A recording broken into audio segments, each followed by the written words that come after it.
नमस्कार दोस्तों, 4 जून को लोकसभा इलेक्शन 2024 के रिजल्ट आने के बाद बहुत सारे क्वेश्चन खड़े हो चुके हैं। जैसे कि क्या नरेंद्र मोदी तीसरी बार देश के प्रधानमंत्री बनेंगे? क्या लगातार तीसरी बार प्रधानमंत्री बनकर इतिहास रचने वाले हैं मोदी? या यहाँ से राजनीति का रुख बदलने वाला है? ऐसे हजारों क्वेश्चन सोशल मीडिया पर ट्रेंड कर रहे हैं। जी हाँ, जब लोकसभा चुनाव के नतीजे सोमवार को सामने आए तो यह सब कुछ चौंकाने वाले थे। वही बीजेपी जिसने 2019 इलेक्शन में 543 सीटों में से 303 सीट अपने नाम पर की थी, अब वही बीजेपी 240 सीट पर ही रुक गई है और बहुमत को भी प्राप्त नहीं कर पाई। यहाँ तक कि इसके अलायंस की ही सीटें 294। वहीं दूसरी ओर इंडिया गठबंधन 232 सीटों पर विजयी था। चुनाव में बहुमत में थोड़ी सीट की कमी की वजह से नरेंद्र मोदी का फ्यूचर तो ऐसे हाथों में जिनका कभी विश्वास नहीं किया जा सकता, क्योंकि वो हमेशा से ही सत्ता के लिए पार्टी चेंज करते रहे हैं। एनडीए के गठबंधन में तो राइज पार्टी का महत्व अब बहुत ज्यादा बढ़ चुका है। ये दोनों पार्टियां तेलुगु देशम पार्टी जो कि साउथर्न स्टेट ऑफ आंध्र प्रदेश और जनता दल जो कि ईस्टर्न स्टेट ऑफ बिहार से जुड़ी हुई है, इन दोनों पार्टियों ने अभी 2024 इलेक्शन से ठीक पहले ही एनडीए को ज्वाइन किया था। इरफान नौरुद्दीन जॉर्जीटाउन यूनिवर्सिटी के एक रिसर्चर ने कहा, all of those coalition partners are relevant because now they are king maker.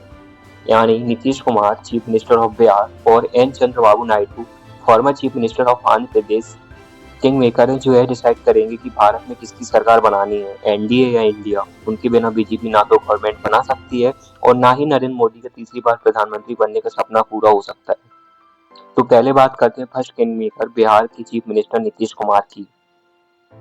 Nitish Kumar ने बीजेपी लेड अलायंस को चुनाव से ठीक कुछ महीने पहले ज्वाइन किया। 2010 से भाई साहब 4 बार पॉलिटिक्स अलायंसेस को बदल चुके हैं। ये बिहार में पिछले 18 सालों से सीएम के पद पर काम कर रहे हैं और जनता दल के नेता हैं। 2013 में जब नरेंद्र मोदी को प्रधानमंत्री बनाया गया तो ये बीजेपी से अलग हुए और राष्ट्रीय जनता दल और कांग्रेस के साथ मिलकर यूनाइटेड प्रोग्रेसिव अलायंस बनाया। 2017 में कुमार ने आरजेडी को करप्शन अलायंस की वजह से छोड़ा और एनडीए में शामिल हुए। 2022 में फिर से एनडीए छोड़ देते हैं और महागठबंधन में शामिल हो जाते हैं। 2024 इलेक्शन से ठीक पहले जनवरी के महीने में एनडीए में दोबारा शामिल हो जाते हैं। अब फिर से देश की डोर इन्हीं के हाथों में है। एनडीए की 294 सीट में से 12 सीट जेडीयू की भी शामिल है।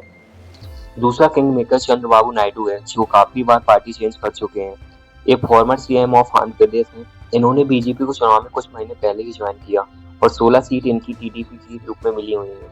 इस तरह से अगर ये दोनों किंग मेकर एनडीए को से अलग होते हैं तो एनडीए के पास 266 सीट बचेंगी और ऐसा हो सकता है कि इंडिया की सरकार न बने और नरेंद्र मोदी जी पीएम रहे।